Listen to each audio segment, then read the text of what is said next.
നമ്മളെ ഒരു അക്കൗണ്ട് ഉണ്ട്, ഫോളോ ചെയ്തിട്ടുണ്ടെങ്കിൽ നമുക്ക് 100 രൂപ വെച്ച് ഒരാൾക്ക്. ആര് ഫോളോ ചെയ്യുന്ന അവർക്കെല്ലാം 100 രൂപ വെച്ച് തരും.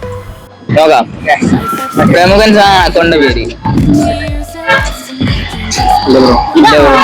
അതന്നെ ചില്ലില്ലേ. കുഴപ്പമില്ല. നമുക്ക് ഇപ്പൊ നിങ്ങൾ ഇപ്പൊ ഫോളോ ചെയ്യുകയാണെങ്കിൽ നമുക്ക് നേരെ ഐസ് ബേയിലോട്ട് പോവാം, ഇഷ്ടമുള്ളത് മേടിക്കാം. ഓക്കെ, ഇവിടെ ചെയ്തു. എല്ലാവരും ചെയ്തല്ലേ? യൂട്യൂബും കൂടെ സബ്സ്ക്രൈബ് ചെയ്യാന്നുണ്ട് ഐസ് ബേ നമുക്ക് തോന്നെ ഐസുള്ള സാധനങ്ങൾ ചെയ്യും, ഇങ്ങനെ കഴിച്ചോണ്ടിരിക്കാം. അവിടെ കുറെ സാധനം നമുക്ക് വേണ്ടി എടുത്തു വെച്ചേക്കുക. ആവശ്യമുള്ളതാണെങ്കിൽ എടുത്തു കൊടുക്കുക. എല്ലാം നമ്മളെ ഫോളോവേഴ്സാ. എല്ലാരും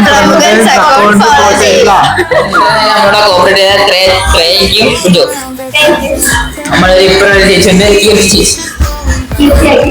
ആക്കളില്ല.